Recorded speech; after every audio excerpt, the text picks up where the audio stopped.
أعوذ بالله من الشيطان الرجيم فلما بلغ معه السعي قال يا بني إني أرى في المنام أني أذبحك فانظر ما ترى قال يا أبت افعل ما تؤمر ستجدني إن شاء الله من الصابرين.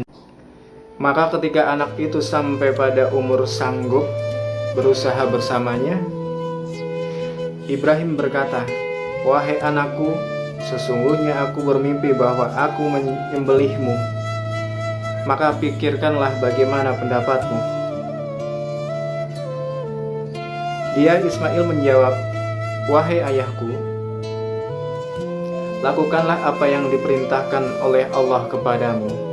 Insya Allah engkau akan mendapatiku termasuk orang-orang yang sabar."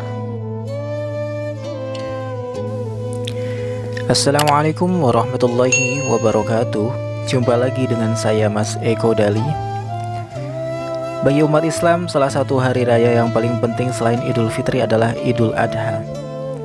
Hari ini juga sering disebut sebagai hari raya haji, karena pada waktu itu bertepatan dengan dilaksanakan ibadah haji, tepatnya ketika wukuf di Arafah. Penyebutan lain yang juga muncul di tengah masyarakat ialah Hari Raya Kurban, karena pada waktu itu pasti dilaksanakan penyembelihan hewan kurban untuk dibagikan ke masyarakat yang layak untuk menerimanya. Asal mula kurban berawal saat lahirnya Nabi Ismail alaihi salam. Sewaktu Nabi Ismail alaihi salam mencapai usia remaja, Nabi Ibrahim alaihissalam mendapat mimpi bahwa ia harus menyembelih Ismail putranya. Dan mimpi seorang nabi adalah salah satu dari cara-cara turunnya wahyu Allah. Maka perintah yang diterimanya dalam mimpi itu harus dilaksanakan oleh Nabi Ibrahim alaihissalam. Ia duduk sejurus termenung memikirkan ujian yang maha berat yang ia hadapi.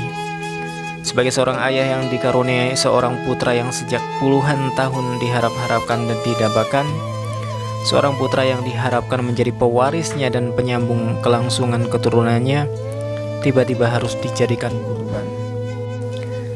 Namun ia sebagai seorang nabi dan pembawa agama yang seharusnya menjadi contoh dan teladan bagi para pengikutnya dalam bertaat kepada Allah, menjalankan segala perintahnya dan menempatkan cintanya kepada Allah di atas cintanya kepada anak, istri, harta benda, dan lain-lain. Ia harus melaksanakan perintah Allah yang diwahyukan melalui mimpinya untuk menyembelih putranya tercinta. Sungguh amat berat ujian yang dihadapi oleh Nabi Ibrahim alaihissalam. Namun sesuai dengan firman Allah yang bermaksud, Allah lebih mengetahui di mana dan kepada siapa dia mengamanatkan risalahnya.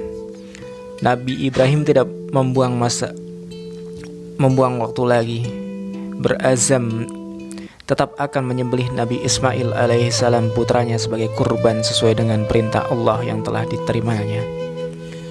Dan berangkatlah Nabi Ibrahim menuju ke Mekah untuk menemui dan menyampaikan kepada putranya apa yang Allah perintahkan. Ibrahim alaihissalam berkata kepada putranya, "Wahai anakku, sesungguhnya aku melihat dalam mimpi bahwa aku menyembelihmu."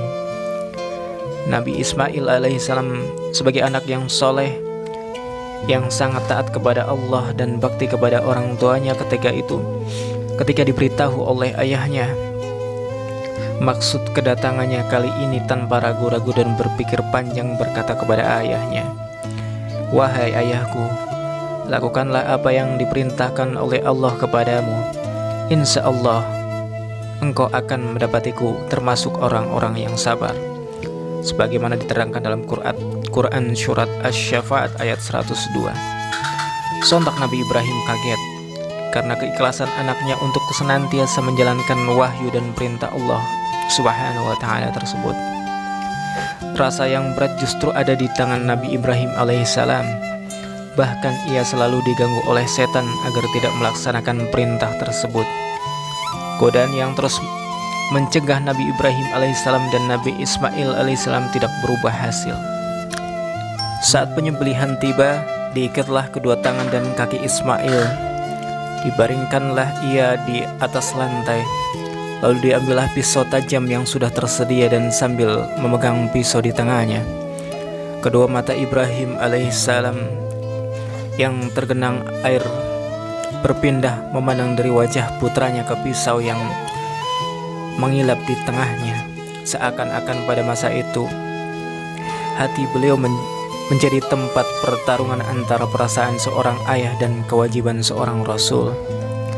Pada akhirnya dengan memejamkan matanya, pisau diletakkan pada leher Nabi Ismail alaihissalam dan penyembelihan pun dilakukan. Karena Nabi Ibrahim dan Ismail menunjukkan keteguhan, ketaatan dan kesabaran mereka dalam menjalankan perintah itu, lalu Allah menggantikan dengan sembelihan besar, yakni berupa domba jantan dari surga yang besar berwarna putih. Kejadian tersebut merupakan suatu mukjizat dari Allah Subhanahu wa ta'ala yang menegaskan bahwa perintah pengorbanan Ismail itu hanya suatu ujian bagi Nabi Ibrahim alaihissalam dan Ismail alaihissalam, sampai sejauh mana cinta dan taat mereka kepada Allah Subhanahu wa ta'ala. Ternyata keduanya telah lulus dalam ujian yang sangat berat itu. Nabi Ibrahim alaihissalam telah menunjukkan kesetiaan yang tulus dengan pengorbanan putranya untuk berbakti melaksanakan perintah Allah, yang sedang Nabi Ismail alaihissalam tidak sedikit pun ragu atau bimbang dalam memperagakan kebaktiannya kepada Allah dan kepada kedua orang tuanya dengan menyerahkan jiwa raganya untuk dikorbankan. Jauh sebelumnya peristiwa kurban juga pernah terjadi pada masa Nabi Adam alaihissalam, yaitu saat Allah Subhanahu wa ta'ala memerintahkan Nabi Adam alaihissalam agar mengawinkan Qabil dengan saudara perempuan kembarnya Habil yang bernama Lubuda yang kurang cantik, dan mengawinkan Habil dengan saudara perempuan kembar Qabil yang bernama Iklima yang lebih cantik. Pada saat itu Nabi Adam alaihissalam dilarang Allah mengawinkan perempuan kepada saudara laki-lakinya yang kembar. Namun Qabil menolak hal itu, sementara Habil menerima. Qabil ingin kawin dengan saudara perempuan kembarnya sendiri yang cantik rupa. Maka Nabi Adam alaihissalam menyuruh kedua anaknya untuk berkurban. Siapa yang diterima kurbannya, itu yang menjadi suami bagi saudara perempuan kembar Qabil yang cantik. Nabi Adam alaihissalam berkata kepada anaknya, "Wahai anakku Habil dan Qabil, hendaknya masing-masing di antara kalian menyerahkan kurban. Maka siapa di antara kalian berdua yang kurbannya diterima Allah Subhanahu wa ta'ala, dialah yang berhak menikahinya." Iklima. Pada akhir kisah disebutkan ternyata kurban yang diterima Allah Subhanahu wa ta'ala adalah yang didasarkan atas keikhlasan dan ketakwaan kepadanya, yaitu kurban Habil yang berupa seekor domba yang besar dan bagus. Sementara kurban Qabil ditolak karena dilakukan atas dasar hasad atau kedengkian. Karena kebakhilannya, ia juga memilihkan domba peliharaannya yang kurus untuk dikurbankan. Qabil yang kalah dalam sayembara kurban, akhirnya ia memutuskan untuk membunuh saudaranya sendiri. Baiklah teman-teman semuanya, terima kasih sudah menonton sejauh ini. Jangan lupa subscribe. Dan saya akhiri video ini, sampai jumpa di video berikutnya. Wassalamualaikum warahmatullahi wabarakatuh.